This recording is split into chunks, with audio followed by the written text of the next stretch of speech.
sa Pilipinas. NBC Manila Broadcasting Company. DZRH, member, kapisanan ng mga broadcaster ng Pilipinas. Ewan ko ba, Paolo? Pero tingin ko parang pinanganak na yata akong malas. Hindi totoong malas, Adeline. Alam mo ba kung bakit na-fall out of love ako sa'yo? Bakit nga ba?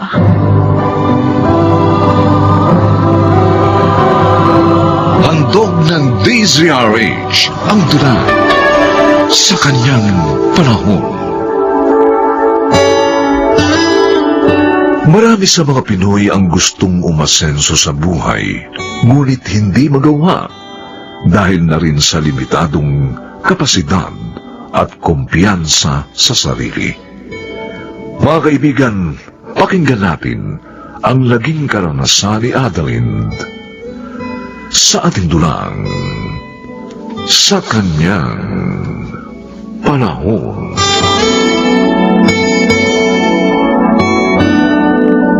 Oh, Adeline, ito na yung pera. 10,000 pesos siya, na. Salamat. Pauutahin kita ngayon para mabayaran mo na yung mga utang mo doon sa mga kapitbahay mo. Huwag ka mag-alala. Bayaran mo na lang ako kapag nakaluwag-luwag ka na. Oo, salamat Selena. Tatanawin kong malaking utang na loob ito sa'yo. Hindi bali, pag nagkapera ako, mababayaran din kita. Promise. Uy, ano ba? Wala ka na bang balak ayusin yung buhay mo? Ay, Alam mo, naobserbahan ko sa'yo. Simula nung naghiwalay kayo ni Paolo 5 years ago, parang nagre-rebelde ka na sa sarili mo.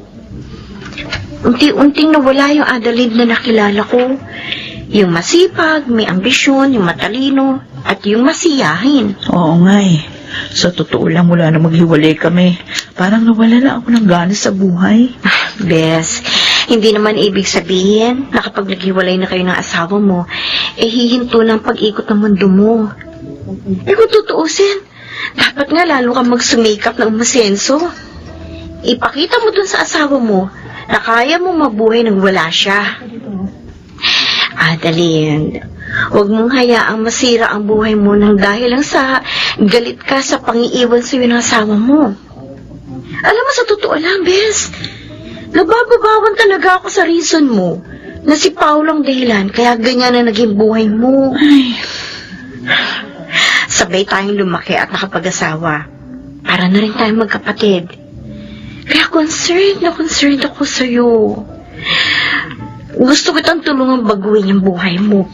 Pero, syempre, nasa iyo pa rin ang motivation. Siguro kaya ako minalas. Dahil sukob tayong dalawa. Sus naman, Adeline. Hindi totoo yung kasabihan na sukob na yan. Nagkataon lang na mali ka ng pinakasalan. Kaya ganyan ang nangyari. Di ba nga, sinabi ko na sa'yo dati, naramdam ko na si Dahis, yung lalaking yun. Kaya nga binalaan kita na ihanda mong sarili mo kung sakali mang lumadlad yan. Ayun na nga, hindi ako nakinig sa'yo eh. Hindi ako nakapaganda doon sa paglaladlad niya. Pero syempre, hindi pa rin excuse yun para magrebelde ka sa sarili mo. You know, hindi naman naapektuhan si Paolo sa ginagawa mo yun. Dahil sa huli, ikaw din ang lalabas na kawawa at talunan.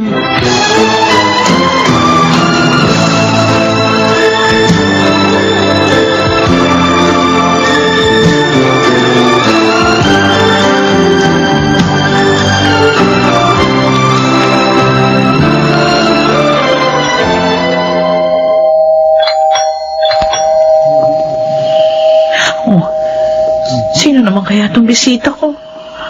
Ay, baka maniningil na naman ng utang. Ay, pala na nga. Good morning po, ma'am. Sino ho kayo? I'm Attorney Sibilia from Paradise Bank. Nandito po ako para serve ang foreclosure notice sa property nyo. Ngayon na? Paano yan? Wala pa ako malilipatan. At saka bakit naman biglaan? Ma'am, binigyan na po kayo ng ilang buwang palugit ng bangko para mabayaran yung lahat ng liabilities ninyo. Sadly, hanggang doon na lang pong kayang ibigay sa inyo ng bangko.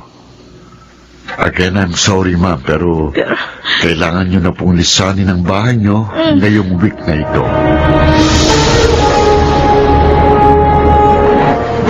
Ganun ba ang nangyari? Uy, paano na ngayon yan, Adeline?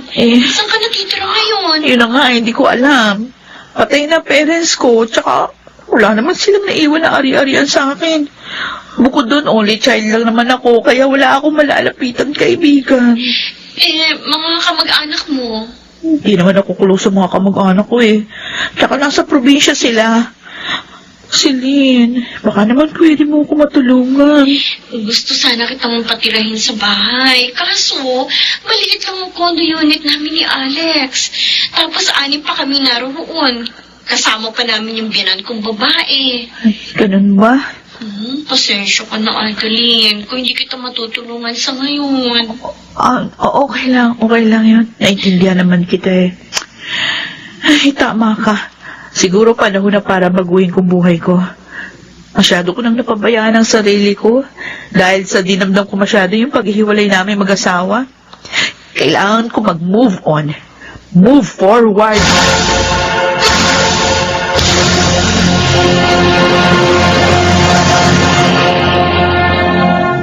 Balitaan ko yung nangyari sa dating bahay niyo ng anak ko.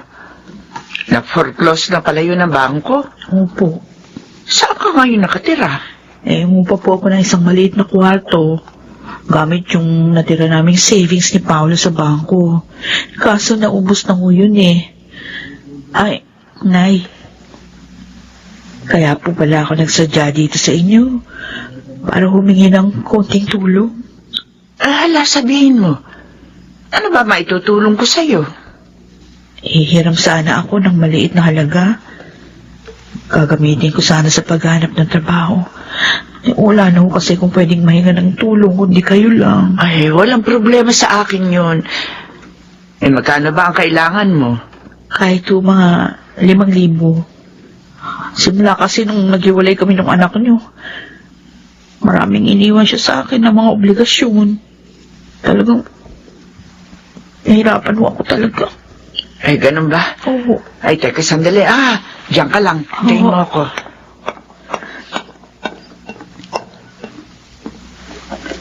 Adeline! Ho. Ay, ere, tanggapin mo. Nay! Ay, ang laki halaga naman ho nito. 15,000. Ipon ko yan doon sa nakukuha kong pensyon kada buwan. Gamitin mo yan para sa pagsisimula mo ng bagong buhay. Ay, sige na, tanggapin mo na ito. Uy, salamat po, Nay. Huwag kayong mag-alala. Kapag nakahanap agad ako ng trabaho, babayaran ko kayo agad. Ay, bahala ka kung kailan mo ako gustong bayaran. Ay, salamat. Basta ang importante lang naman sa akin, ay makita kang umasenso sa buhay.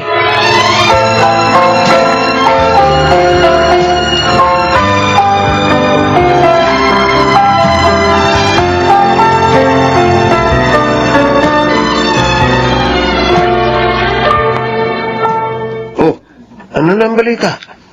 Kumusta na yung paghahanap mo ng trabaho? Ito, tulad ng dati. Hindi na naman successful. Ilan na ba ang in-applyan mo? 5? 10? 7 lang. Pero hindi ka natanggap? Kahit isa man lang sa mga in-applyan mo? Kasi sabi sa akin nung iba, hindi daw ako qualified kasi kulang daw yung experience ko. Meron din na natanggap ako, kaso iniwan ko yung pasahod. Sobrang liit. Alam ko naman yung worth ko kahit papano. Uy, ano na ang plano mo? Yun na nga, Iko. Namumblema ako. Kasi, kunting pera na lang yung natitira sa akin. Kung hindi pa ako makakahanap ng trabaho, baka mamatay na ako sa gutom. Nahihiya na akong umutang uli sa biyanan ko. Ba't hindi mo palaguin yung perang natitira sa'yo? Paano ko palalaguin? Magkakasino ako? Tataya ng loto? Ay naku, wag na. Malas ako sa subal. Hindi kasino o pagtaya sa lotong ibig ko sabihin. O ano? Palaguin mo yung perang natitira sa'yo sa pamamagitan ng pagninegosyo. Uy, 4,000 na lang nga natitira sa akin. Paano ako makakapagsimula ng negosyo sa ganito kaliit na halaga? Maraming negosyo nagsisimula sa maliliit na halaga. Ako nga, yung negosyo ko, nagsimula lang ako sa 2,000. Iba ha? Di naman ako katulad mong swerte. Ano naman ang pinakaiba natin? Pareho lang naman tayong tao. At saka hindi darating sa iyong swerte kung mahina ang kumpiyansa mo. Sige nga, sabihin mo nga sa akin, anong pwede kong itayong negosyo sa ganitong kaliit na halaga? Bakit hindi mo subukin mag-online selling? Oo. Suggestion lang ha. Subukin mong ibenta online yung mga sabon na minamanufacture ko. Mabenta ba yan? Oo naman. May mga online sellers nga ako eh. At malaking kinikita nila. Oo. Saka, depende yan sa nagbebenta. Kung maganda ang sales stock mo, sigurado, kikita ka na malaki. Sige, Kiko. Pag-isipan ko.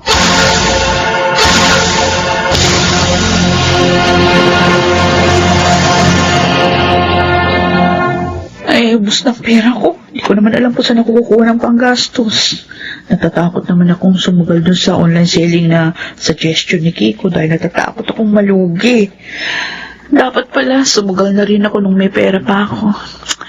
Ay, naku, ano ba naman pagsubok tong dumating sa akin? Kanino ako lalapit para humingi ng tulong?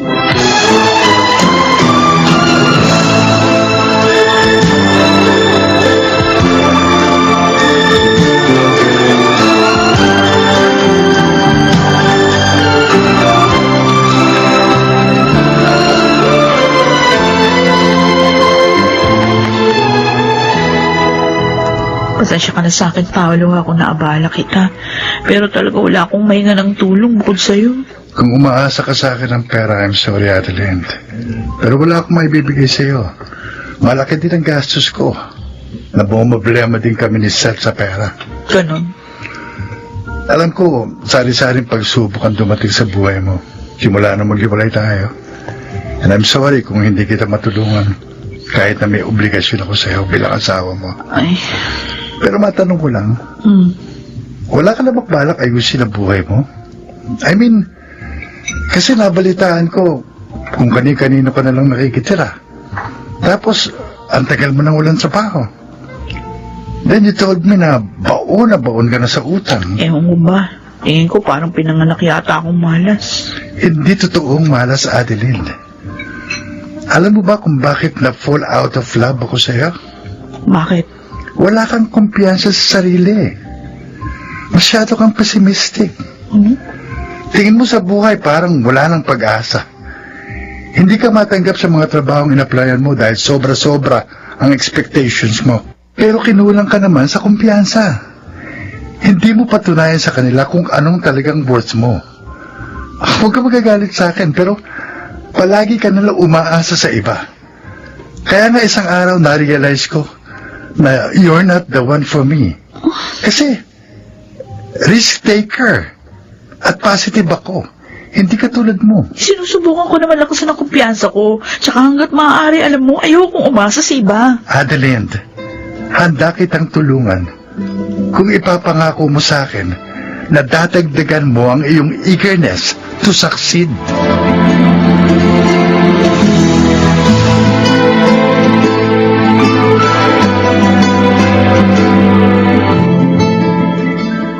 Mga suki, tapos ko nang i-present sa inyo yung mga dekalidad na sabon at dishwashing soap na binibenta ko. Maraming salamat doon sa mga nag-mine, ha? Hintayin nyo lang yung aking personal message sa inyong messenger para sa payment and delivery details. Sa mga nag-iisip pa dyan, bumili na kayo, mura lang ito. Sinasabi ko sa inyo, hindi kayo magsisisi kapag bumili kayo dito sa Adeline's online shop. Okay? Hihintayin ko ang mga orders nyo. Bili na!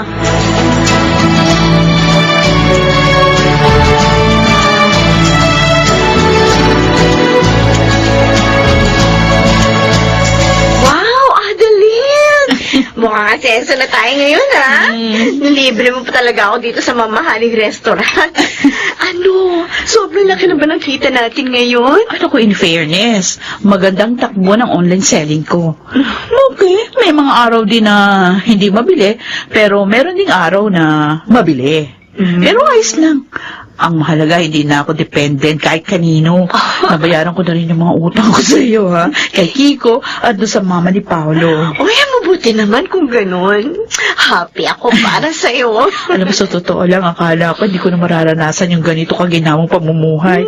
Pero, tama yung sinabi sa akin ni Paolo, na kung gusto kong umasenso sa buhay, kailangan kong mag-take ng risks.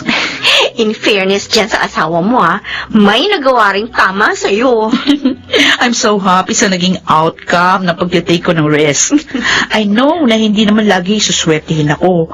Pero kapag nangyari yun, handa naman ako para harapin yun. Basta sugal lang ako ng sugal at gagamitin ko sa tama yung mga success na tinatamasa ko.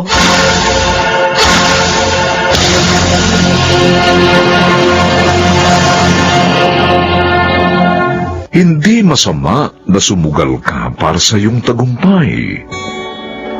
Kailangan mong mag-take ng risk dahil siguradong mag-iiwan sa ito ng mga aral para magamit sa iyong mga tamang desisyon sa buhay.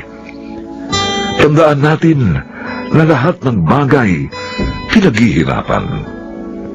Di matamis ang tagumpay kung walang paghihirap na nararanasan sa kanyang panahon.